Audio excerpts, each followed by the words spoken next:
Tantor Audio, a division of Recorded Books, presents Daring to Struggle, Daring to Win, 5 Decades of Resistance in Chicago's Uptown Community by Helen Shiller, narrated by Helen Shiller. Dedicated to my son, Brendan. Acknowledgments.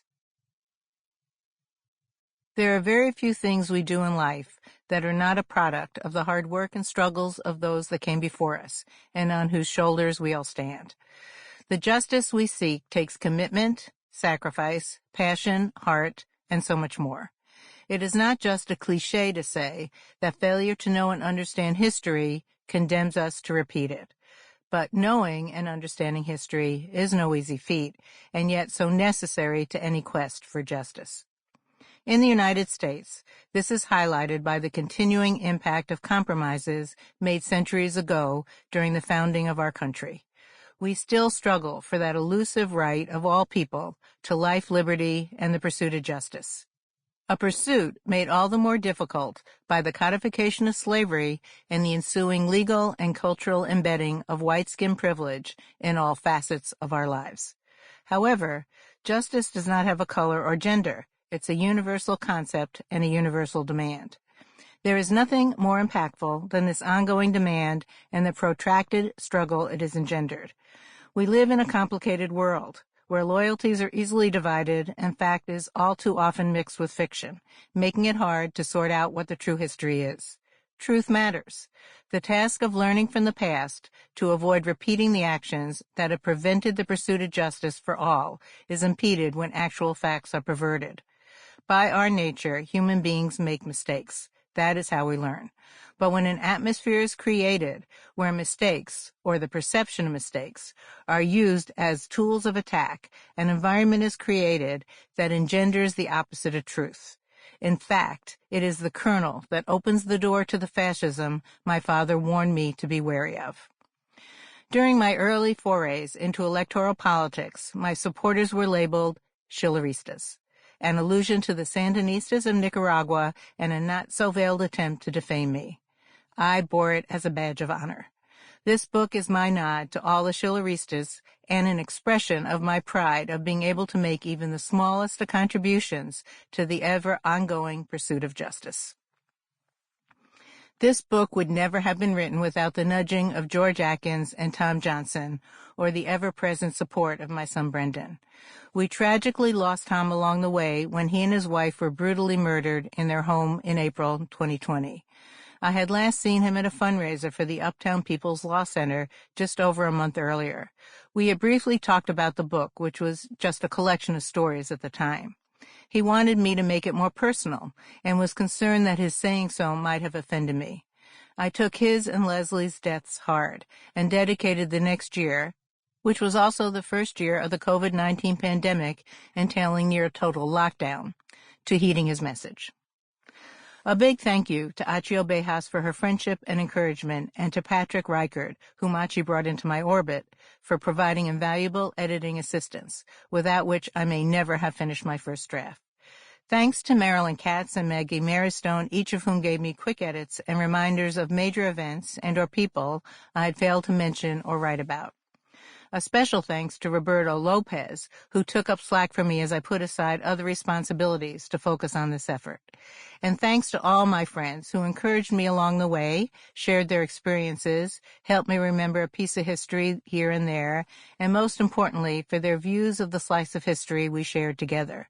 Michaela Blaze, Billy Che Brooks, Jacinda Hall-Bully, Jim Chapman, Ann Klein, Steve Cole, Emery Douglas, Mary Driscoll, Sylvia Ewing, Jackie Grimshaw, Jack Hart, Phoebe Helm, Cha-Cha Jimenez, Mark Kaplan, Susan Klonsky, Joy Lindsay, Stan McKinney, Jerry Miglietta, Alan Mills, Kari Moe, Prexy Nesbitt, Henry Nesbitt, Lori Odell, John Preston, Jane Ramsey, Diane Rappaport, James Ratner, Lonnie Raven, Renault Robinson, Susan Rosenblum, Susie Ruff, Paul Siegel, Susan Solovey, Justice Stamps, Tara Stamps, John Taylor, Dorothy Tillman, Harriet Trope, Louis Watts, John Yolich, and Karen Zakor. Thanks to Jim and Reem Dababneh, at whose restaurant so many of these stories are written, Evan Reifman, who helped with some early editing, and of course the staff and editors at Haymarket. Julie Fain, Eric Curl, Nisha Bolsey, Ashley Smith, Rachel Cohn, and editor extraordinaire Sam Smith.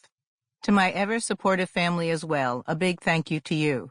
My brother Ed, himself a published author and publisher, and his wife Rosemary Shiller, my brothers Larry Shiller and Albert Rutko, and my nieces and nephews, David, Jenny, Lisa, Sophia, Olivia, and Johnny, all with the last name Shiller.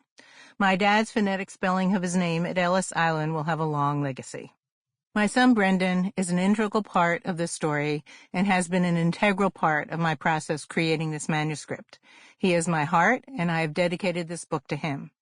With his wife and partner Brenda, they have raised 3 offspring, each extraordinary in their own right. Brittany, Justice, and Ricky. Brittany, this immediate family's first published author, has been a true inspiration and cheerleader. There are so many people who contributed to the stories in this book that it is impossible to mention them all, let alone give them credit for their impact and contributions.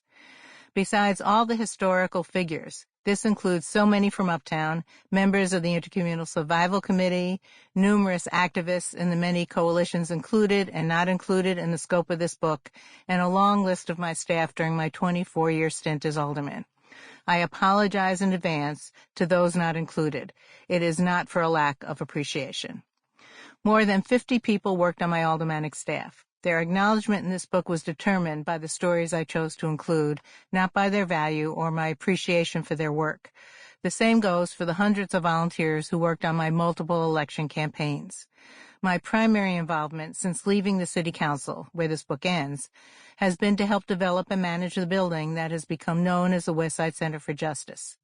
Initially housing the 2 law firms that were part of the ownership, Brendan, his partner April Prayer, and Anthony Birch, it became the home to other attorneys with a social justice bent and a growing number of nonprofits engaged in the pursuit of justice by providing access to legal assistance while challenging some of the most pernicious policies of the system.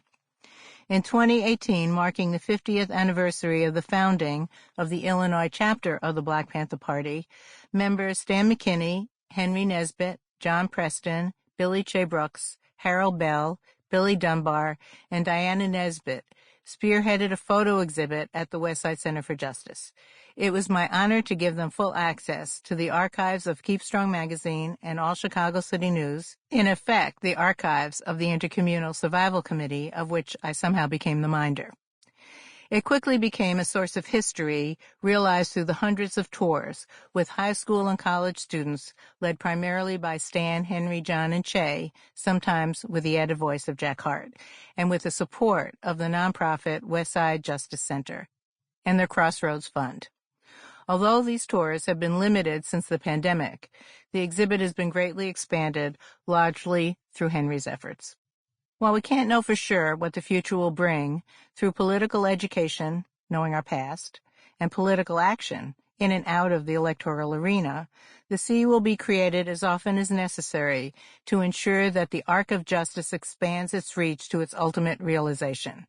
Lest we forget, change does not come without friction, but justice is well worth the trouble. Introduction. A life of struggle, a fight for justice. When I arrived in Chicago's Uptown neighborhood in 1972, it teemed with people.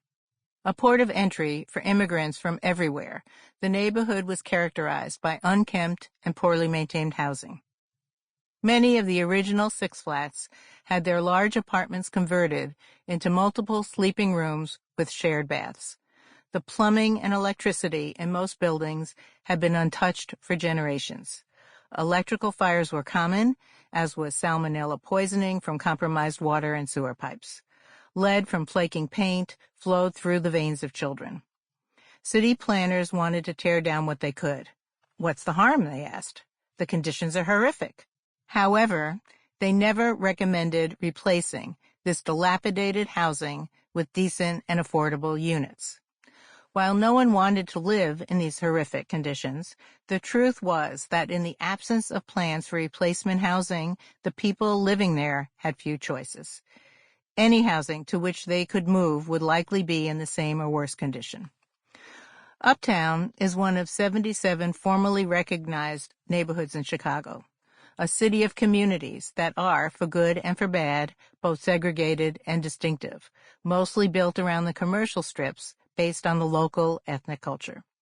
The Uptown community is located right on the lakefront, a little more than halfway up the Northside. In the 1960s and 70s, it was surrounded by middle-class and upper-middle-class communities on all sides. There is more than one way to think of Uptown's geographical boundaries. Streetwise and officially, Uptown is bounded by Ashland Avenue on the west, Foster Street on the north, Lake Michigan on the east, and Irving Park Road on the south. But like most Chicago communities in the 1960s, more practical geographic boundaries were defined by geographic barriers. St. Boniface Cemetery on Lawrence Avenue separated the Asian part of Uptown to the north from the rest of Uptown, while Graceland Cemetery was a natural barrier that cut off the poorer part of Uptown from some of its more well-off residents to the south. In the 1970s, the elevated train that tracked the somewhat diagonal Broadway was the barrier that determined most of the racial segregation and therefore gang territory as well. I had arrived that summer with plans to join the Intercommunal Survival Committee, a cadre of young white activists operating under the direction of the Black Panther Party. Numbering between 20 and 25, about half of us were Jewish. We shared our paltry incomes, working 24/7 around the issues we held in common with other poor and working people, particularly people of color. We participated in weekly political education classes and agreed with W.E.B. Du Bois that the problem of the 20th century is the problem of the color line. Acknowledging our white-skin privilege, we accepted the responsibility to win over the hearts and minds of those willing to get past their own sense of entitlement. These are not merely the expression of heady ideals or an outlet for youthful polemic. Our efforts would ultimately result in the creation of a political power base in Uptown that would directly affect the direction of politics and the city's future. Some of us had been college students, but others were not. We were joined by single moms, high school dropouts, ex-offenders, and military veterans politicized by the Vietnam War. Some of us thought the revolution was imminent. Many of us came to understand the prolonged nature of the path we were on. All of us were committed to transforming our world. Following the model created by the Black Panther Party, we developed programs to assist in survival pending revolution, based on a foundation of love and respect for the people. In Uptown, our program served everyone who could benefit, with a focus on engaging white people who otherwise avoided contact with people of color. However, the change to which we dedicated our lives would not come swiftly. Rather, it would happen only when demanded by too many to be ignored. The words of legendary abolitionist Frederick Douglass rang clear. Power concedes nothing without a demand. It never did, and it never will. My mantra was to leave no stone unturned, make no assumptions, discard no one. We would move this mountain shovelful by shovelful. We would knock on every door, speak with everyone we encountered, shy away from nothing in our path. We were foot soldiers in a war against racism, anti-Semitism, and all forms of inequality and oppression. Every day, I reminded myself that it was only step by step that we would achieve the change to which we committed ourselves. This aim required sacrifice, courage, discipline, study, criticism, self-criticism, growth, and development. We had a specific role: to follow the leadership of the vanguard of the struggle for Black liberation and win over poor and working white people to our cause. On Saturdays, we were tasked with selling 100 Black Panther papers on street corners in Uptown and throughout the Northside. And we did. However, that was a higher bar for some of us to reach than it was for others. The paper was a key source of updates from the front lines of the day-to-day struggle to survive. During the week, we established home distribution routes that gave us an opportunity to talk to those subscribers while reaching out to new people on a weekly basis. Each week, we reserved time for Country Music Sundays, a gathering that combined music, food, and political education. Through all of these efforts ran a through line. Our job was to confront racism. And to do so, we knew we had to challenge the assumptions we had repeatedly seen lead to conflict and thwart unity. The heart of Uptown was an ideal place for our political efforts. At that moment in time, this geographically compact community, home to some 50,000 people, was probably the largest concentration of poor white people in an urban area, many of whom had moved there from the South. There were as many Native Americans here as on some reservations. Following the mass internment of Japanese Americans during World War II in California and Arizona, many came to Chicago via Uptown as they searched for new homes. After urban renewal forced Puerto Ricans out of Lincoln Park and the near Northside community that would become the Carl Sandburg Village, a significant number of them moved to Lakeview and Uptown.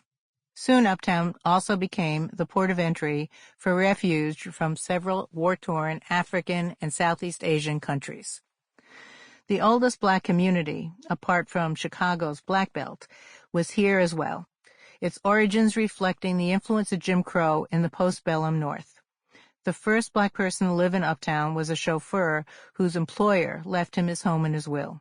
This would be the catalyst for a city restriction that read, "No Negro person can buy, own, or rent property in this district except on that block, which is inhabited entirely by Negroes." The district to which it referred was the Uptown community. The block was the 4600 block of Winthrop Avenue.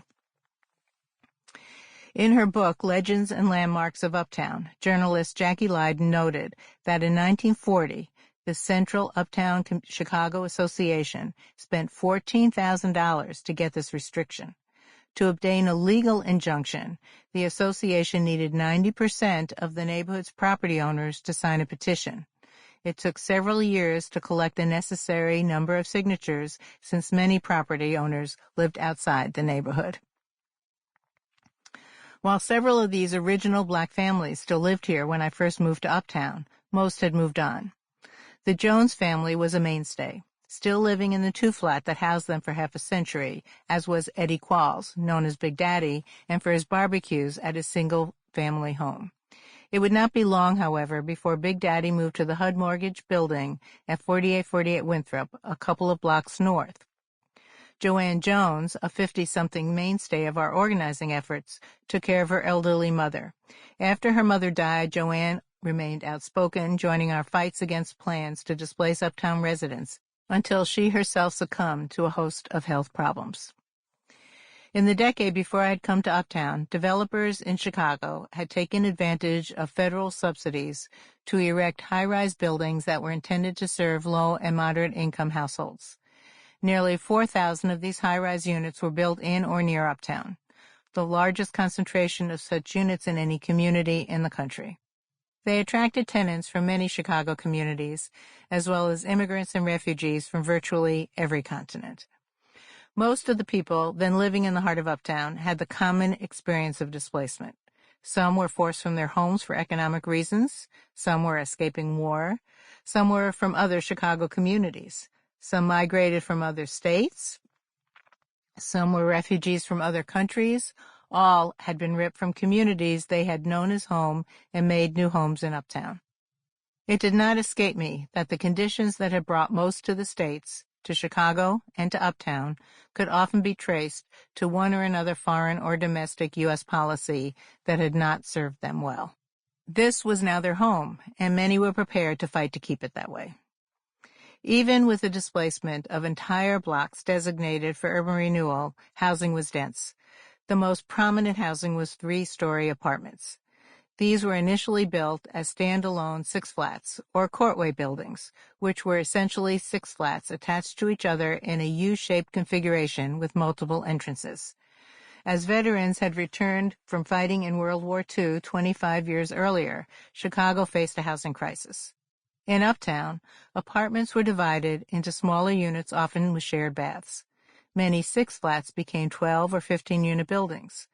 Those that remained untouched had 3 and 4 bedrooms and were coveted by the large families now living in Uptown.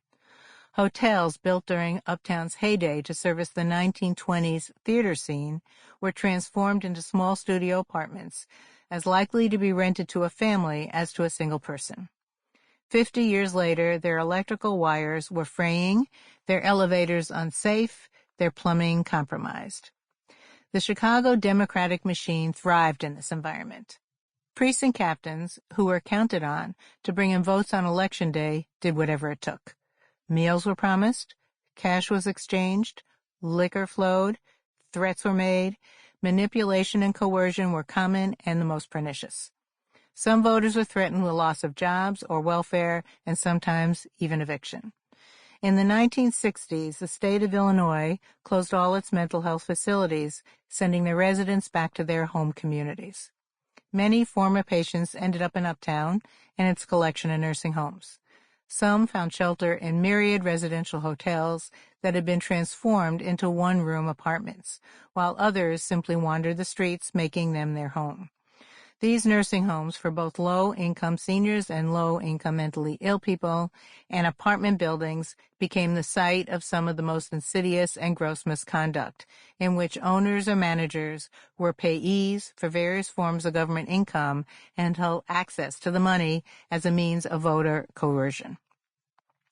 To keep them in line, precinct captains, or one of their minions, accompanied potential voters to vote. The election judges would then allow the machine worker to accompany the voter into the voting booth to watch and make sure they voted as they were told, usually for a straight Democratic ticket. A few years before I had arrived in Chicago, Mayor Richard J. Daley's planning commissioner, Lou Hill, and his chairman of the city colleges, Oscar Shabbat, announced their intention to build a new city college in Uptown. The location they chose was entirely residential. It also included some of the densest blocks of poor people in the community. Initially, the two most affected square blocks were North Clifton and North Racine, and the blocks of West Sunnyside and Wilson that bordered them.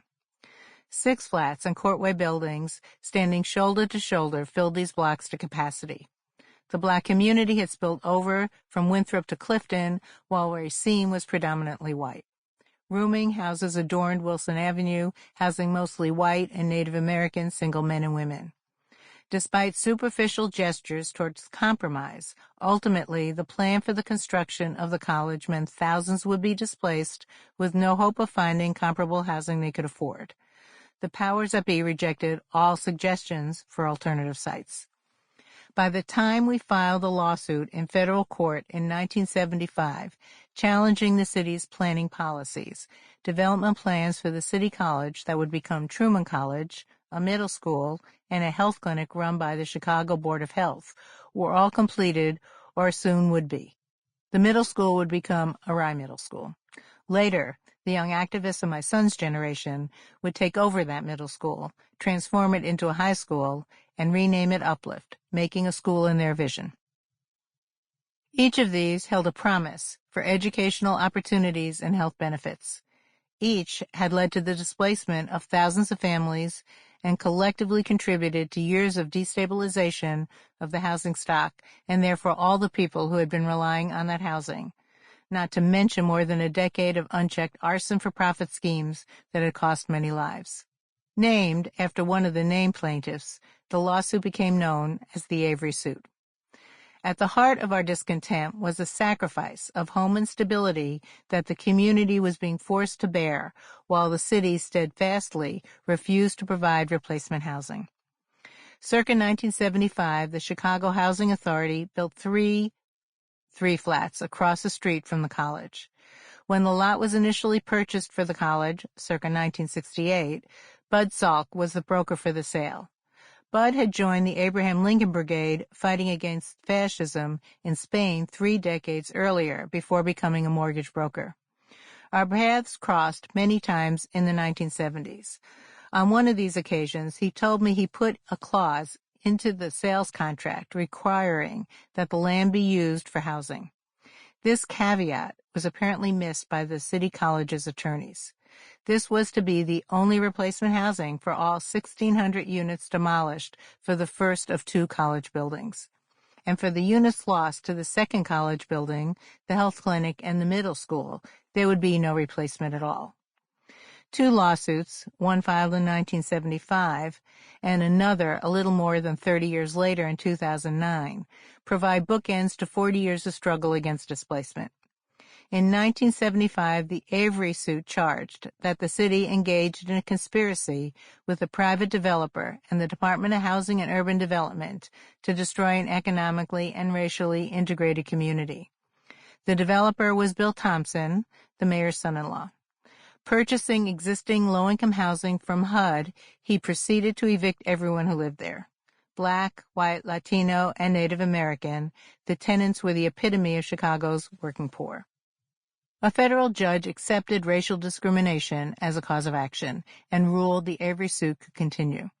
He threw out our allegation of economic discrimination as there was no requirement of economic fairness in the U.S. Constitution.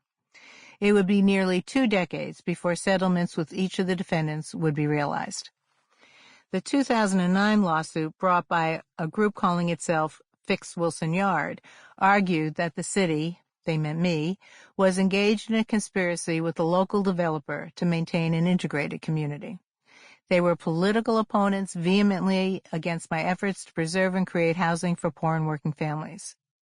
Their argument before the court was a typical NIMBY, not in my backyard, response, charging that the addition of 178 units of housing affordable to people living up to 60% of the metropolitan area median income, about half the people living in Chicago at the time, would have a negative impact on the Uptown community. Arguing they feared their property values would decline, their lawyers' arguments echoed the racially charged fear-mongering that was a staple of the political debate in Uptown. Meanwhile, many of the proponents of the housing at Wilson Yard considered these 178 units a pittance in the face of the thousands that were lost to urban renewal. The Fix Wilson Yard lawsuit was unceremoniously dismissed.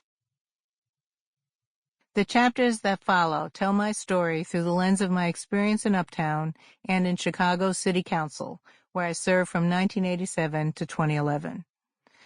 It's a story about the resegregation of one of Chicago's only racially and economically diverse communities.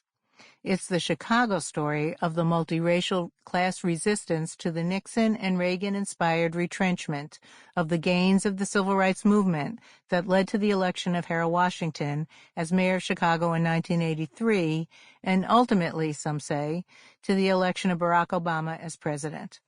It is the story of the impact of the changing federal policy on taxation and public services, Social Security, Medicare, welfare, housing, transit, education, as it played out in Chicago.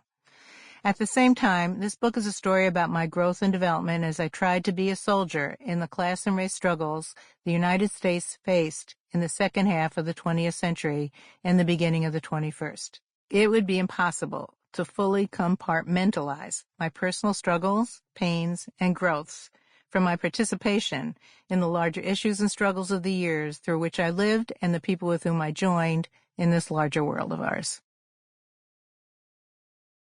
Part 1. Birth and Growth in the Crucible. 1. Beware of Fascism. On a gray day in March 1954, my father kept me home from school. On most school days, he would have been at work, and my parents rarely allowed me to miss school. In my first grade classroom, I would have been at my desk, most likely daydreaming. Instead, I was sitting on the floor of my dad's study that doubled as our family's TV room.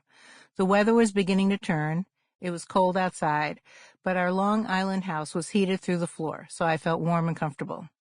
I knew that whatever was happening on TV was important to my dad. He was a chemist, and when he worked at home, he would sit at his desk in a big blue armchair, writing formulas, none of which I ever understood, on a desk covered with matzo crumbs and stained from weak black coffee. I was rarely permitted in this room when my dad was home, so I knew something special was happening.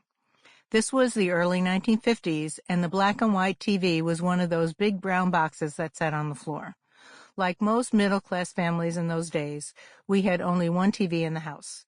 Together, we watched the first day of the Army McCarthy hearings before the House Un-American Activities Committee.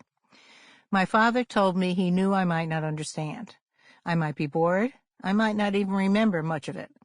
Except, he said, this is an important event that is happening, and when you get... Sample complete. Ready to continue?